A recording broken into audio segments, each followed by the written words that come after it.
mañana por este día hermoso que pudimos ofrecerle a los niños, Señor. Gracias por la escuela bíblica, Señor. Gracias porque la gran mayoría de nosotros hemos salido de una escuela bíblica, Señor, y hemos permanecido, Señor. Gracias, Padre, por ese privilegio. Bendice a estos niños, Señor, de manera en particular. En el nombre del Padre, del Hijo y del Espíritu Santo. Amén. Muy bien. Sabemos que nosotros estamos en época navideña y hablamos del nacimiento de Jesús. Pero si bien el Señor vino como bebé, vino al mundo como un niño, ¿no? Dice Isaías, niño nos es nacido, el principado sobre su hombro. Pero ¿cuántos sabemos que nuevamente el Señor Jesucristo va a volver? ¿No? La venida del Señor, porque a veces las confundimos un poco con el arrebatamiento. ¿Cuántos saben que va a haber un arrebatamiento? ¿Saben que hoy le pregunté a una niña, a 2 niños, quién era Jesús? Y me dijeron, no sabemos. ¿Y quién es Jesús? No sé. Entonces, me es preocupante, ¿sí? Si un niño no sabe quién es Jesús o qué hizo Jesús. ¿Y quién es María? No sé. Y ahora nosotros cuando vemos tantas religiones que se han empezado a dar en el mundo, sectas o creencias emergentes, ¿saben de qué hablan? Hablan de que Cristo viene. Y nosotros decimos, ¡ay, qué bien! Hablan de que Cristo viene, pero ¿saben cuál es el problema? Que lo aunan a una doctrina que es antibíblica, ¿sí? Porque ellos vienen a Jesús. Algunos piensan que Jesús va a venir en un plato volador, en un ovni. Otras doctrinas herejías o sectas como la Nueva Era y otras que pululan con nombres o ideas parecidas, que Cristo viene, ¿no? Como si fuera un medium o como si fuera alguien que viene a salvar al mundo. Y en realidad Jesús sí va a venir, pero lo primero que antes que Cristo venga en su segunda venida, lo que va a ocurrir es el rapto, ¿sí? Va a pasar esto. La palabra rapto tiene una connotación como de zarpazo, como de algo que va a pasar así. Uy, perdón, ¿sí? No va a haber tiempo. Va a ser en un abrir y cerrar de ojos, dice la palabra del Señor. Entonces, hermanos, nosotros tenemos que estar, ¿cómo? Dice la Biblia, alertas. Muy bien, alertas. Y en la palabra del Señor, en San Mateo 24, ¿saben que hay otra cosa que pasa en las personas, en la sociedad? Además de que ahora se aúna la creencia, hasta los musulmanes creen que Jesús viene, se aúna esta creencia, ¿no? Para nosotros es una realidad de vida, que nos tenemos que preparar para este momento en que el Señor haga esto, ¿no? Que puede ocurrir en cualquier momento, porque Jesús dijo, no pasará esta generación sin que en todo esto acontezca. ¿Qué significa? ¿A qué generación se refería?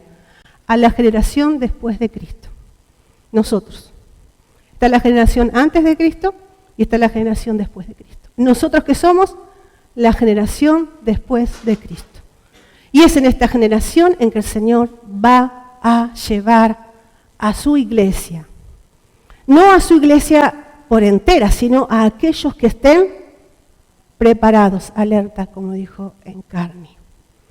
Y es algo que se ha hecho muy popular, porque claro, las profecías, los profetas que hablan por YouTube, la gente que empieza a investigar la Biblia, las cosas que están apareciendo, pero ¿sabe lo que le gusta mucho a la gente? Que se le hable del fin del mundo. ¿Han visto que en las películas, en los cines, los films son la mayoría distópicas? ¿De apocalípticas? Y saben que no era diferente al tiempo de Jesús. Vamos a leer en Mateo 24, 1. Dice, cuando salió Jesús del templo, ¿lo tienen? San Mateo 24, 1. Se le acercaron sus discípulos para mostrarle los edificios del templo, los llevaron a pasear al Señor, ¿no? para mostrarles las edificaciones, las grandezas. Mas respondiendo él les dijo, ¿veis todo esto? En verdad os digo, no quedará aquí piedra sobre piedra que no sea derribada, le dice el Señor, ¿no? Les da una palabra, una profecía. Y estando él sentado en el monte de los olivos, se le acercaron, ¿quiénes? Los discípulos. Y le preguntaron en privado, diciendo, dinos, Señor, ¿cuándo sucederá esto? ¿Y cuál será la señal de tu venida y de la consumación de este siglo? Ellos que querían saber, ¿cuándo será el fin del mundo? ¿Cuándo será el fin del mundo? ¿Y cuántos se han preguntado por eso? Me acuerdo cuando iba a la escuela y hablábamos ahí, se enteraban que era evangélica, lo primero que venían a preguntarme era sobre el Apocalipsis y sobre el fin del mundo. ¿Les ha pasado eso? En el trabajo, donde sea, el primer tema que quieren es saber cuándo va a ser el fin del mundo. Pero acá cuando nosotros vemos que le hacen esta pregunta al Señor, el Señor no se enfoca en una fecha, no se enfoca en una hora, no se enfoca en responderles lo que ellos querían saber, en la curiosidad. ¿En qué se enfoca el Señor? Versículo 4, a ver, alguno que me lo diga. ¿Qué les dice? Mirad que nadie os engañe. Ahí está. Esa era la respuesta. Esa fue la preocupación del Señor. El Señor hizo caso omiso a la pregunta directa para hacia donde apuntaba, por donde van los tiros, como dice el pastor Aurelio. Lo sacó de allí y les dijo, mirad que nadie os engañe. Mirad que nadie os engañe. ¿Saben por qué, hermanos? Porque estamos en una huida. Diga conmigo, estamos en una huida. Estamos en una huida. ¿Qué significa? Que estamos en un escape de este mundo, de este sistema, que se nos aferra a nuestras vidas, a nuestras piernas en cuanto a vida, y lo que quieren hacer es hacernos caer y no elevar nuestra mirada. ¿Qué dijo Jesús? Puesto los ojos en Jesús, poned la mira en las cosas de arriba, donde está Cristo sentado. Y no pongáis las miradas en las cosas de la tierra. Esto no significa que no vayamos a trabajar, que no compremos cosas, que no tengamos bienestar. Está hablando de nuestra vida espiritual. Porque nosotros, hermanos, estamos cuando suena la trompeta, ahí dice, erguid vuestras cabezas. Y esta postura que dice el Señor, erguid vuestras cabezas, pongan la cabeza hacia así. Esta es la postura con la que tenemos que vivir en Cristo. Una postura erguida, mirando hacia los cielos. ¿Es fácil? No. Porque lo que más nos arrastra hacia abajo son las aflicciones, son los problemas. No es el pecado, no tanto el pecado. Es a causa del pecado que nos asedia, del pecado que las personas cometen, de las situaciones que nos hacen a nivel alma, a nivel espiritual. Si el alma se enferma, si el alma se rompe, el espíritu que es el que mira a Dios, dice la palabra del Señor, no puede mirarle. Por eso dice el Señor, más vale que te ates una soga al cuello y te tires por un barranco, a que hagas que tropezar a uno de mis pequeñitos. Porque el alma se enferma, cuando el alma se enferma el cuerpo no responde, y cuando el cuerpo no responde, el cuerpo no está predispuesto a mirar a Cristo. Por eso es tan sagrada la persona que tenemos a nuestro lado, porque se puede romper. Toca a su hermano así y dígale, esa persona se puede romper. Por eso, ¿qué pasó? ¿Qué le dijo el Señor a Caín? ¿Dónde está? ¿Y él qué respondió? ¿Soy yo acaso guarda de mi hermano? Como, no sé, búscalo vos. Debe andar por ahí. Sí, somos guarda de nuestros hermanos. Porque cuando nosotros afectamos a una persona, su alma se duele y su espíritu. Dice la Biblia, el espíritu que Jehová ha dado al hombre es lámpara para Dios. ¿Se acuerdan que una vez les traje una linterna dentro de una bolsa? El espíritu del hombre está encendido delante de Dios para que no nos perdamos. Qué preciosa, esa imagen me encantó. Podemos escondernos donde sea, pero nuestro espíritu delante del Señor está encendido. Y de Él no nos podemos esconder. Y acá el Señor se da cuenta que ellos estaban pensando en pajaritos. Se da cuenta que estaban poniendo el pensamiento en lo que hacía el resto del mundo. Fin del mundo, a ver qué va a pasar en el futuro. ¿Qué dijo Jesús a los discípulos? No os toca a vosotros saber las sazones que el Padre puso en su sola potestad. Vosotros id, le dijo, a Jerusalén y esperad la promesa del Padre. Lo mismo se nos dice en este tiempo a nosotros, hermanos. Esperar la promesa del Padre. ¿Cuál es la promesa del Padre? Que Jesucristo iba a venir por nosotros. ¿Qué dice San Juan 14:1? Voy en la casa de mi papá, hay muchos espacios y moradas, casas, hay muchas parcelas.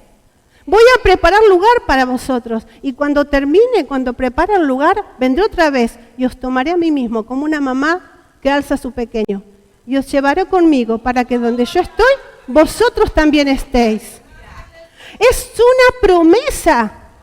Y es una promesa parecida a la promesa de Navidad. ¿Por qué? Porque Isaías 6 dice, niños os es nacido, niños os es dado el principado sobre su hombro, y será admirable, Padre fuerte, Dios eterno, consejero, príncipe de paz. Y vino Jesús a los suyos, y los suyos no le recibieron, hasta que lo buscaron los gentiles, y después vino Pablo y predicó a los gentiles, y todo el mundo terminó con la promesa que ella ha hecho a Abraham: serás de bendición, te bendeciré y serás de bendición. Y eso se trasladó a la iglesia ahora. Por eso predicamos que Cristo viene, Maranata, como dice el pastor, Maranata, Cristo viene. Pero hermanos, ¿por qué le puse este título? Miren lo que dice el Señor en el versículo 16.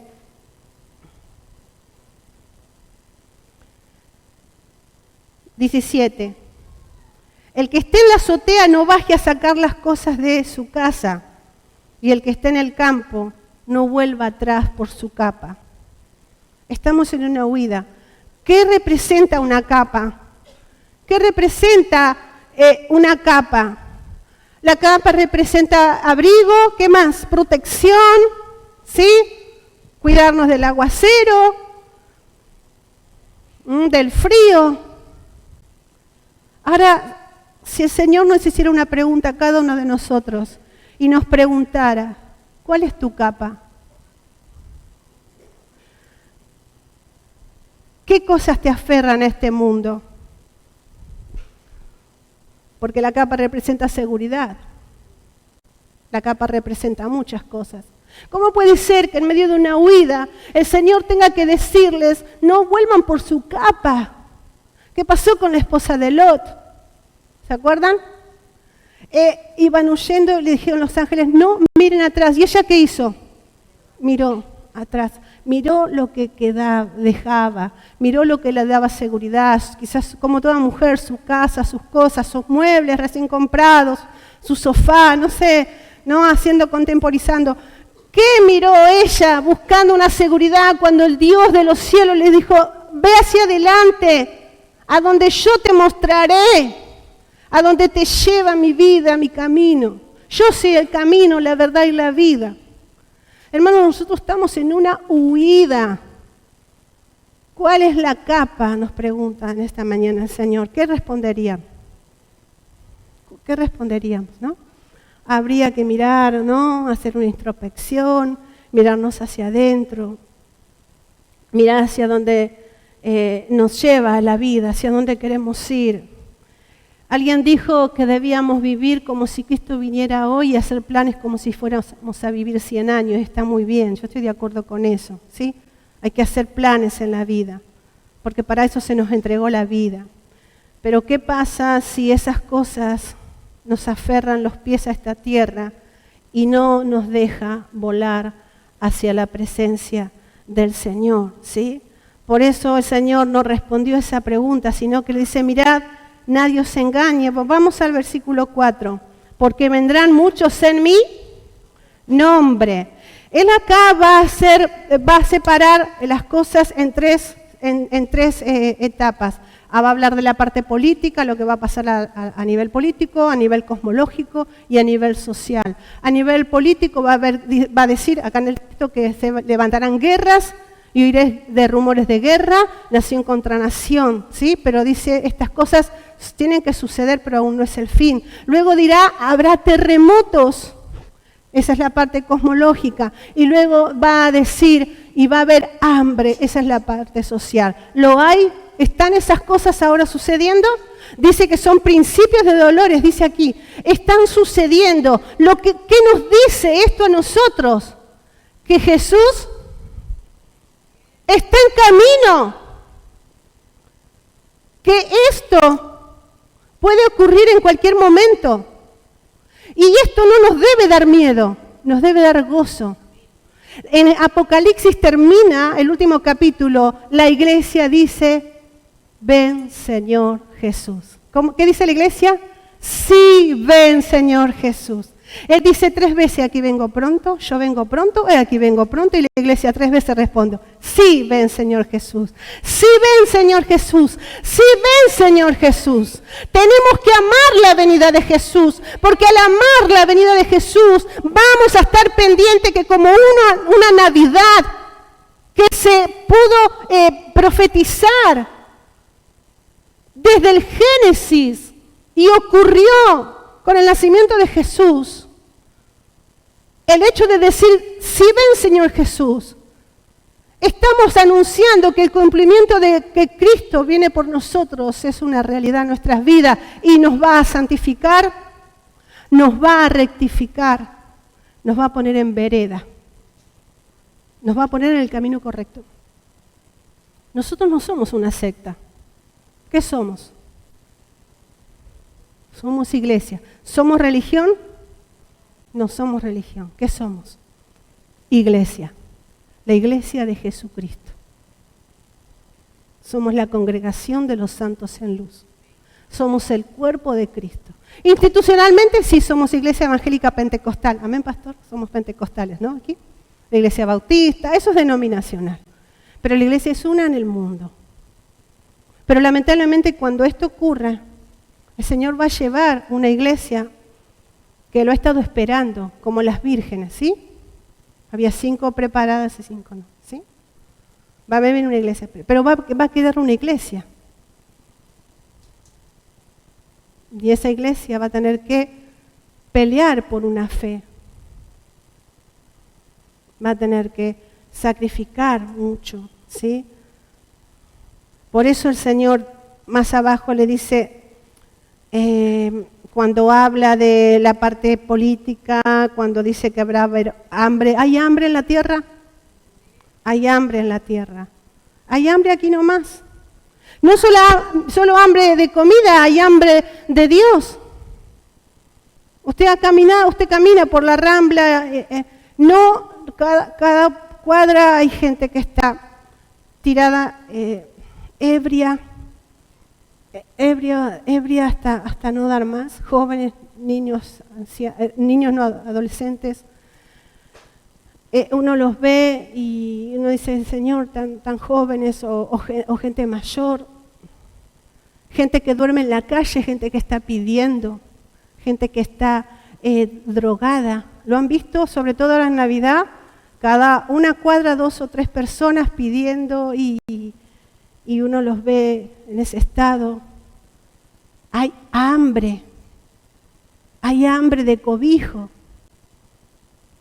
hay hambre de Dios, pero no lo saben. Y si usted va y le dice algo de Dios, lo que primero que hacen es mirar que le dé. Y ellos después le contestan con un Dios te bendiga. Y eso se da, y es muy difícil porque usted le quiere predicar a Cristo, en realidad ya tienen como un casecito en la cabeza. Fíjense hasta qué punto se nos hace tan difícil llegar con la palabra del Señor. Hermanos, esto es algo que está pasando. Y nos duele ver esto y nos sentimos impotentes porque decimos, Señor, ¿cómo hacemos? Por eso el Señor dice a la iglesia, le está hablando a los discípulos, mirad que nadie os engañe porque tienen una tarea. Mirad que nadie os engañe porque van a venir muchos en mi nombre. Van a venir falsos profetas, falsos maestros. Él está hablando, muchos tropezarán entonces y serán entregados unos por otros. Ahí está hablando en el tiempo de Jesús, después de que él se fuera hubo persecución, el circo romano, los emperadores.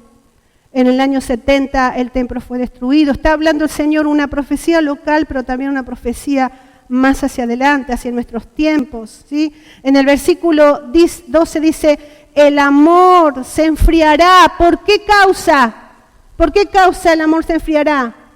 Por la maldad, el aumento de la maldad. Parece que la maldad fuera como nunca, en realidad está dando la idea de un tazón de sopa que se va enfriando de a poco. Pero la maldad va a ser como cubos de hielo que caerán dentro de ese tazón de sopa caliente que lo enfriarán más rápido. Eso está pasando. Nos vamos a volver apáticos, indolentes, nos vamos a volver como, bueno, a los pobres siempre los tendréis, dijo Jesús. Bueno, mira todos los pobres que hay, ¿se le damos a todos? Es difícil lo que nos está tocando, hermanos. Y somos una iglesia y tenemos responsabilidades, pero ¿cómo hacemos si tampoco, si usted se acerca a una persona, lo primero que hace es mirarle la mano a ver qué le va a dar? Y una vez que le dio, está mirando al siguiente. ¿Cómo predica el Señor a las personas así? Se nos hace difícil, nosotros a veces no tenemos esa culpa, no es justificarnos, pero no le pasa a usted o me pasa a mí. Nos pasa a todos. Nos pasa porque no quieren escuchar de Dios. Y el amor se ha enfriado en el mundo a nivel afecto natural. No hay ese, antes uno se dolía en el alma, la gente común inclusive, ahora no está pasando. Por eso el Señor aquí les está diciendo a los discípulos, ¿qué están preguntándome? ¿La fecha, la hora, el cuándo, qué mes, qué día, qué año? Mirad que nadie os engañe. Y esto es para nosotros hoy también. Fíjense en lo que dice en el versículo 24. ¿Se levantarán qué? Falsos profetas. ¿Qué mostrarán? ¿Qué mostrarán? Grandes señales y prodigios. Hace una semana atrás recibimos a una persona que vino de Estados Unidos, me llamó y dice, estoy acá, me gustaría pasar por tu casa, la dejamos venir y todo, ¿no? Y ella es cristiana, desde adolescente. Y ella nos contaba que entró en un grupo que hablan de Dios, que hablan de Cristo, que usan la oración, pero que ella ahora aprendió a sanar por medio de la energía. Entonces le digo, pero yo creo en la oración. Lo siento, como cristianos creemos en la oración y que Dios hace el milagro. Miren en Francisco, ¿no? Y todos los milagros que Dios hace. Y no me dijo más nada. Y después no trataba otra vez y me dice, no, yo sé que, pero esto es orar también, y ahora yo aprendí a cómo sanar por energía. Es más, me sané, nos dio un testimonio impresionante de 20 años de enferma de jaquecas. Miren si nosotros no estamos bien preparados en la palabra del Señor, voy a tomarlo como, ¡ay, qué bien! Mirá, tienen a Cristo, creen que Jesús viene, hablan en lenguas, van a la iglesia, esto de la energía, a ver la energía, el aura, si el aura se te rompió, te enfermas. ¿Dónde está en la Biblia? ¿Dónde está en la palabra del Señor? Hermanos, estamos en peligro. Por eso dice, mirad que nadie os engañe, vendrán falsos cristos. Y estas personas que están al frente de esto, dan conferencias. Y hay miles de personas que se pagan un pasaje para esas conferencias, para aprender estas cosas. Una semana tuvo de clases para aprender a sanar por energía.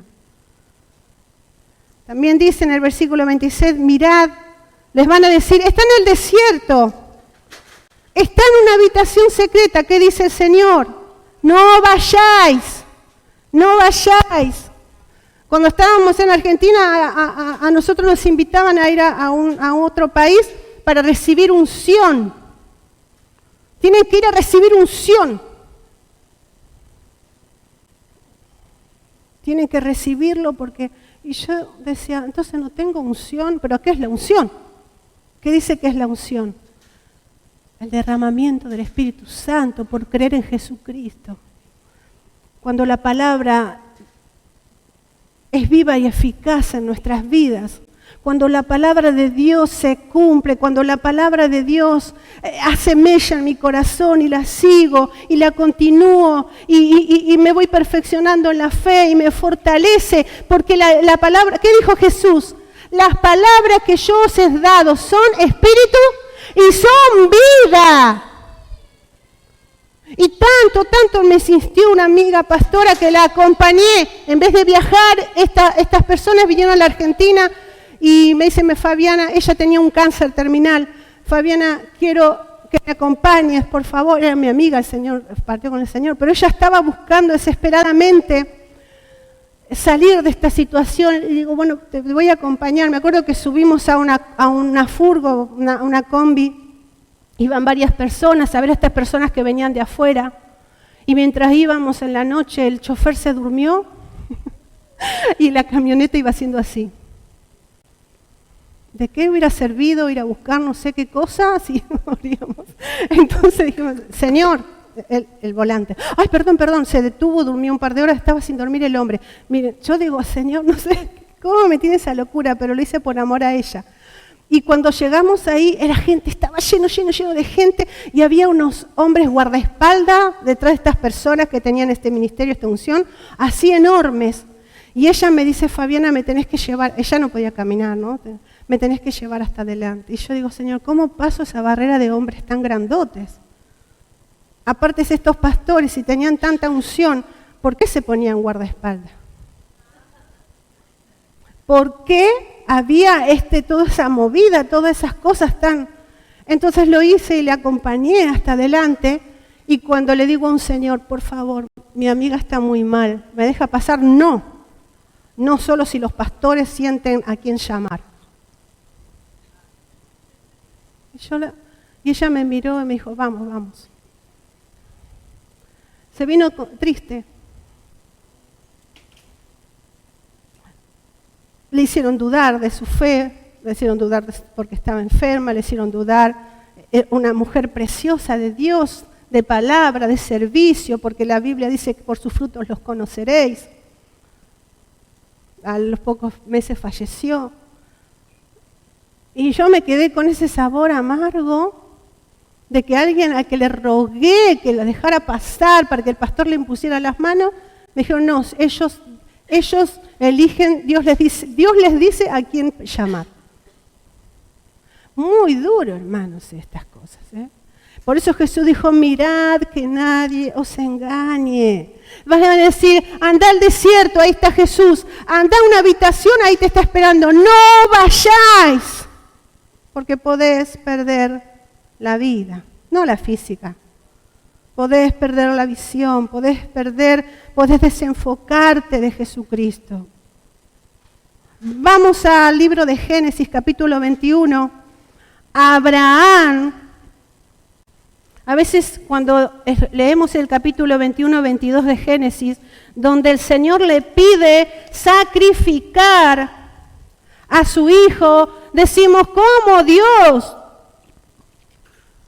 pidió tremendo derramamiento de sangre? Pero para poder entender el capítulo 22, tenemos que entender y leer el capítulo 21. Porque en el capítulo 22 dice, Dios le pide a Abraham que le dé su hijo, su único, a quien amas, en el versículo 2. Ve a la tierra de Moriah y ofrécelo allí en holocausto. ¿Cómo puede ser que Dios le haga hacer algo que en su tierra natal, en Ur de los Caldeos, se hacía como sacrificio humano, y Dios lo sacó de ahí y le dijo, vete a la tierra que te daré, deja a tu padre, deja a tu parentela. ¿Y cómo puede ser Dios que ahora le pida lo mismo de lo que lo libró? Porque no estaba probando solamente su fe, había un pacto entre Dios y Abraham. Porque Abraham sabía de dónde lo había sacado. Cada uno de nosotros sabemos de dónde Dios lo rescató. Dios y nosotros sabemos de la bajeza de la que nos rescató, ¿sí o no?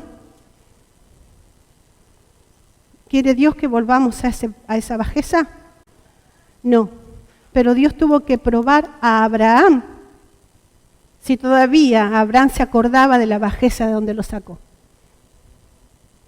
Y a veces Dios nos permite situaciones que decimos, esto no puede venir o pedírmelo Dios. Sí, te lo va a pedir Dios para ver si te recordás de donde Él te sacó.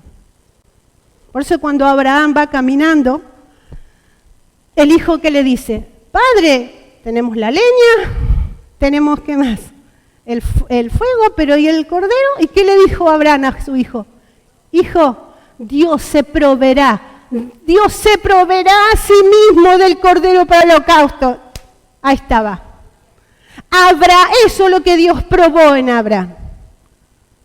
Abraham sabía que Dios no lo iba a volver al lugar, a la bajeza, de ofrecer a una persona, hacer un sacrificio humano que para Jehová es abominación. Pero Dios tenía que ver eso, ¿saben por qué? Porque en el versículo 20, capítulo 21, Abraham se manda unas cuantas. Estaba mirando su capa. Primero cuando Sara le dice, echa al niño y él dice, le pareció terrible, no se lo voy a leer porque es muy largo. Y Dios le dijo, escucha a Sara, porque tiene razón. Despide a Agar y al niño, a Ismael, pero le da un solo odre con agua y un poco de pan. Cruzar un desierto con un odre de agua, ¿qué clase de padre hace eso? Le afectó muchísimo, dice acá que le afectó muchísimo, le pareció muy fuerte lo que Sara le pidió. Pero no porque perdiera a Ismael, sino porque quería una descendencia. Abraham estaba pensando en una descendencia. Y la descendencia iba a venir por Isaac iba a venir la herencia de Jesucristo. Pero él estaba pensando, por si las dudas, tengo a Ismael. Y esto se demuestra que no estaba pensando en el niño que le mande con un odre de agüita, apenas, un litro, 2 litros. Al niño le falta agua en el desierto, casi se muere. Y Dios le dice a la madre, no te preocupes por él, porque yo haré de él, él será fiero. El pueblo árabe es fiero, él será fiero, hombre fuerte, pero lo pondré sobre naciones. Le da una promesa a Agar muy parecida a la que hace con Abraham. Miren qué Dios de amor. Y luego Abraham, viene Abimelec, está aquí, y Abimelec le dice, acuérdate Abraham, he visto que Dios está contigo. Abimelec era un hombre recto. No era del pueblo, pero un hombre recto, íntegro. Cuando Abraham miente y le hace pasar a Sara por hermana, Abimelec la quiere tomar como esposa. Y se le presenta a Dios en la habitación y le dijo, eres hombre muerto si la tocas. Y él dijo, Abraham, ¿qué me hiciste? Casi me haces pecar, casi contra Dios. No, Abimelec se ha desesperado. Pero cuando llega a este punto, Abimelec le dice, acuérdate de las bondades que he hecho contigo. Acuérdate de mis hijos. ¿Y sabe lo que le dice Abraham? Le presenta un rebaño de animalitos y le dice, está bien, sí, ok, ¿no? Lo estoy contemporizando. Pero ¿ves estos animalitos que tenemos acá? Esto es para que garantizar prueba de que los pozos los hice yo, dice Abraham. Y Abimelec le dice, pero yo no sabía, ¿no? Está bien. Todo humilde Abimelec, ¿no? Porque Abimelec lo que pensaba era en el bienestar espiritual de su familia. ¿Qué le importaban los pozos? Ni sabía que los había hecho Abraham. ¿Qué estaba pasando con Abraham? Estaba mirando la capa. Por eso Dios, en el capítulo 22, le pide a su hijo. ¿Te volviste al mundo? Te voy a probar, te voy a pedir de lo que te saqué, te voy a poner en esa situación. Pero Abraham salió porque dijo, Jehová se proveerá a sí mismo. Hermanos, el Señor nos ha sacado de algo y no quiere que volvamos ahí.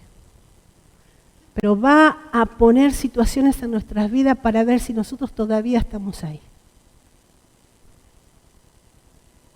Nos va a probar. Porque Dios no quiere que retrocedamos. Dice Hebreos capítulo 10, el que ha de venir vendrá y no tardará, mas el que retrocediere no agradará a mi alma. Dice Colosenses, de aquellos rudimentos del mundo, filosofías, sutilezas, filosofías de vida, formas de vivir, doctrinas nuevas, emergentes, la Biblia, la palabra de Dios. Y no es una adoración a la palabra, sino lo que está escrito. Jesús está impreso. Si no conozco al Jesús impreso de los evangelios, ¿cómo puedo conocer la voluntad de Dios? Jesús dijo, el que quiera hacer mi voluntad, conocerá mi doctrina. Porque Dios nos va a hablar, no nos va a dejar desamparados. No nos va a dejar a tientas ni a ciegos, ni saber a dónde vamos. ¿Qué Dios es ese? Si Él dijo que su palabra es lumbrera a nuestros pies. Entonces, también dice en Gálatas, si aquello que destruí lo vuelvo a reedificar, entonces Cristo ¿para qué murió? Es un poquito lo que le pasaba a Abraham. Estaba reedificando lo que el Señor le quitó. Hermanos, ¿cuál es su capa? Estamos en huida. Cristo viene pronto. Acá mismo, yo ahora no, lo voy a dejar aquí, pero le quiero que ustedes, le voy a dar una tarea. Me lean todo Mateo 24 y 25 en casa. Y van a ver cómo el Señor puntualmente le va hablando. Y cómo el Señor les dice, estarán dos moliendo juntas, una será tomada, la otra será dejada. Estarán dos en el campo, uno será tomado y el otro será dejado. Viene Cristo. Si hay algo en este mundo que la está aferrando, dejes la capa, no vuelva por ella. No, dice la Biblia, huyan, escapen, no miren atrás. El Señor viene pronto. Jesucristo, nuestro Señor, dice, no pasará esta generación. ¿Qué le decimos a nuestros hijos? Bueno, yo a mis hijas cuando eran chiquitas les decía, orá porque el Señor puede venir esta noche. No las asustaba, era una realidad, me lo decía mi mamá. Orá porque el Señor viene y te podés quedar. Seamos como niños. Seamos como niños, amén. Seamos como niños. Todos los rudimentos del mundo, todas aquellas cosas que nos atan a este mundo, estamos en huida. Cristo viene. Vamos a ponernos en pie. Te damos gracias, Señor, por tu palabra. Señor, ayúdanos a estar alertas. Señor, ayúdanos a no poner la mirada en lo que está pasando a nivel religioso, a nivel mundial. Se está armando una plataforma, Señor, de gente religiosa, de gente amoral. Ahora no hay género, ahora no se es ni hombre ni mujer, ahora se puede ser lo que se quiera. El anticristo se le está preparando una generación de personas transhumanas, de personas que con una anarquía en el corazón, sin obediencia a nadie. Se está preparando, Señor, esa plataforma para el inicuo, dice tu palabra, para el que va a ser anticristo y a perseguir a tu iglesia, pero tu palabra dice que vamos a ser librados de esta persona. Y esto ha de ocurrir, Señor, con tu arrebatamiento. Señor, ninguno aquí puede tirar una primera piedra, aquí ninguno puede decir, el Señor me va a llevar. No, esto es un día a la vez. Esto es un día a la vez.